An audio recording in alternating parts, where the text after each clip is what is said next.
do employers want? And this is last year's NACE survey. Actually, it's this year's, but data was collected last year. And here are some attributes that employers are looking for in graduates from college.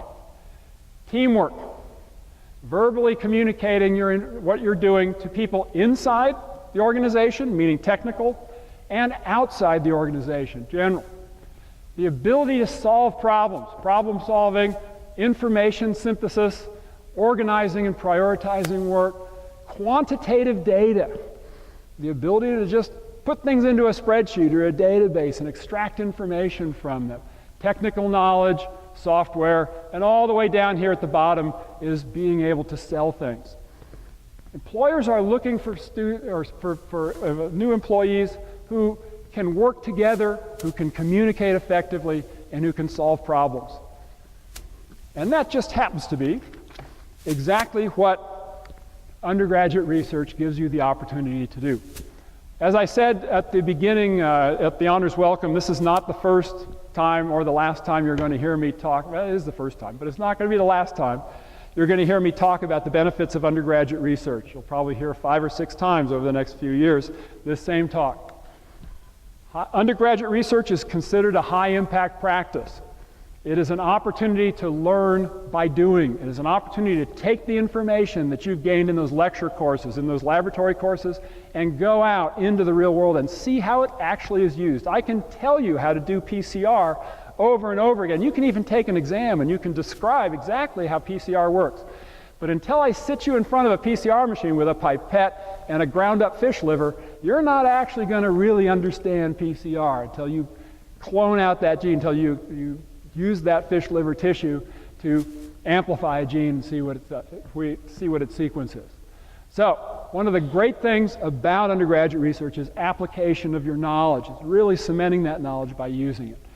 But look at these other things you learn when you do research. These are the soft skills that were the high priority items on the NACE survey on the previous slide. There's teamwork. Almost every research program on this campus, regardless of whether it's liberal arts, whether it's science, vet, med, health education, involves a group of people working together. Faculty, graduate students, staff, undergraduate students, and you must work with those individuals and you must learn the skills to work with those individuals. You have to learn how to solve problems. Nothing ever works right the first time. People have lots of interesting stories about the frustrations of doing research, how things had to be repeated over and over again until they worked. You will have to take initiative when you do research. You will have to ask questions. You will have to show other people how to do things. All of those will contribute to your leadership skills. And all of this time, you will be learning how to communicate. You will be talking to your colleagues. You will be talking to your roommate, your grandmother about what you're doing. You'll be talking to your boss, trying to explain your results. You'll be giving talks at meetings. You'll be at Student Research Week, which will be here the week after spring break. Those communication skills will provide you with the opportunity to test out your technical knowledge, and those are the kinds of skills it'll be great to have when you go out and interview for medical school, for law school, for jobs in industry. The other thing, of course, is where are you going in the future? I know some of you probably already have it figured out. I'm in biology, and a lot of our students know from the day they walk in the door that they're going to medical school, but not everybody does. What options are out there? How are you going to figure that out? You need to get in touch with the people who understand what the options are in your field, mentoring relationships. Those faculty members who establish your networks are the ones who are going to be able to help you figure out where you're going to go. They're going to tell you where to apply, who to talk to. They're going to write you letters of recommendation. They're going to assure that you learn things that will be useful when you get out on the side. And oh yeah, don't forget this one. There is nothing more exciting than discovering something that no one has ever seen before. All right? Okay.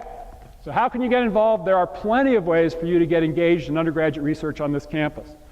491, 291 classes are called research classes, and you can sign up to take research hours with a faculty member.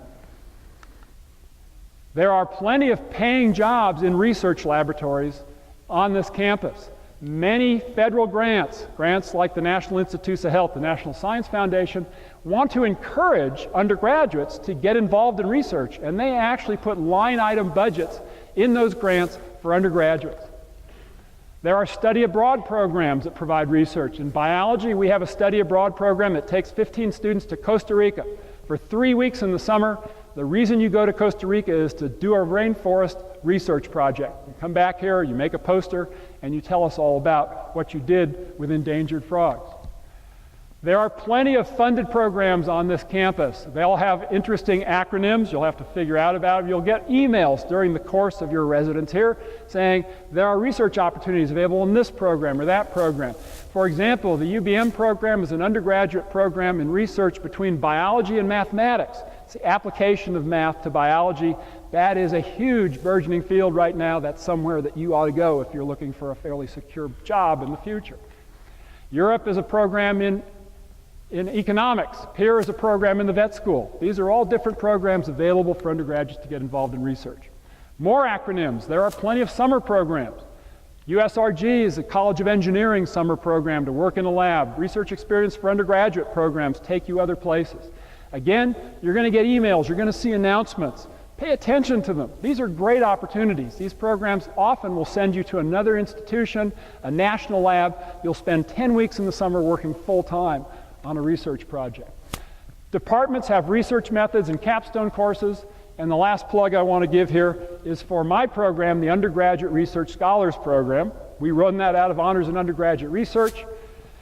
It's a formal program where you write a proposal, you do 2 semesters of independent research, you produce a thesis, and you give a public presentation here on campus at something like Student Research Week.